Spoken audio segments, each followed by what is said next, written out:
I have consistently expressed my deep love for the Puzzle Quest franchise on this channel, and nothing has changed to this day. The amount of countless hours that I've poured into Puzzle Quest, Puzzle Quest 2, and Puzzle Quest Galactrix are probably mind-blowing, and I even named my original RuneScape character before the new RuneScape came out, Puzzle Quest, and I still have that name to this day. If that doesn't show my passion for this franchise, I don't know what will, and now we finally have Puzzle Quest 3. What do I think about it? Let's get right into it. Puzzle Quest 3 has definitely tried to upgrade the visuals of this franchise. Everything has a 3D model and their animations are fluid and satisfying, and the art style is actually pretty well done and pretty unique. Now, with the actual sound effects and the music of this game, the music really does hold up and it is a great fantasy score. However, certain sound effects are hit and miss, and they can get really repetitive over time, especially during dialogue when they do the same grunt over and over or the same phrase over and over, or when you're getting attacked and your character makes the same noise every single time.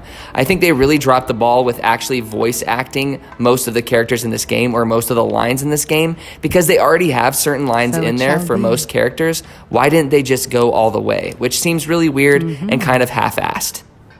The core gameplay loop of the Puzzle Quest franchise is here with a few unique twists. Now, during battle, you're still matching pieces together of 3 or more in order to add mana to your pool so that you can cast spells and attacks. And you can also match together skulls in order to just straight up attack your enemy with physical damage. However, you do have a time limit, and you can match as many pieces as you can together within that time limit before it runs out, and then all of those pieces will be extracted at the same time. So this allows you to set up huge combos and synergies that you couldn't previously do in the previous iterations that I've mentioned in this video. However, I think the gameplay is a little bit on the easier side. I didn't really have to try for quite a while. I've been playing this game for a couple hours now, and the difficulty hasn't really ramped up, but with most free-to-play games like this, there is a bottlenecking or kind of just a wall that you hit where you can't progress any further without spending money or doing a lot of grinding.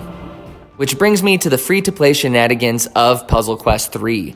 Now, you still can obtain equipment and gear and items, as well as abilities and attacks to equip to your character to better flesh them out and equip them to your playstyle. However, there's a lot of overly complicated and convoluted systems on top of that to make this a free-to-play style game.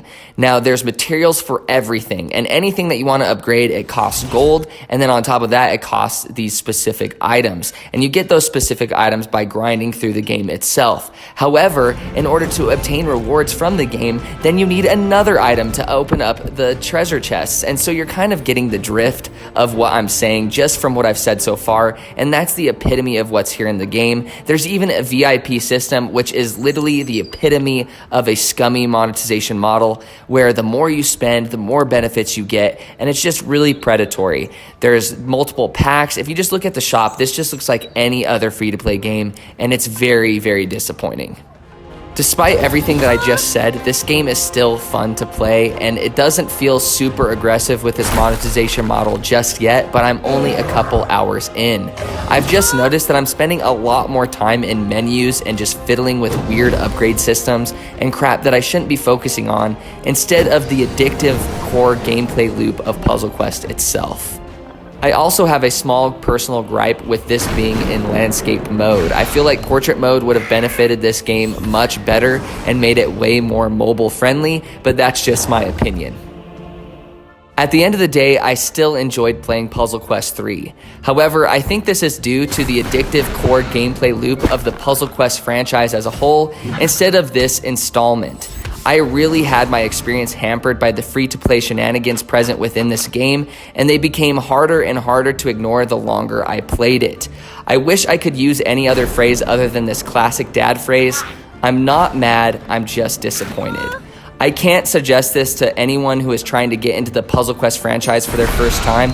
I would suggest the first 3 installments, any of those will do. Just don't play this one. And for fans of the Puzzle Quest franchise, I would say for you to try this out just for nostalgic sake and just enjoy it for what it is while you can. The link to the game is in the description down below. Alright guys, that was my review for Puzzle Quest 3. Don't forget to leave a like, pop a sub, and comment. It really helps me out. And if you want to see more content from me, check out any of the links in the description down below. I stream on Twitch, and I post to TikTok every single day. I appreciate you guys watching to the end of the video, and take it easy.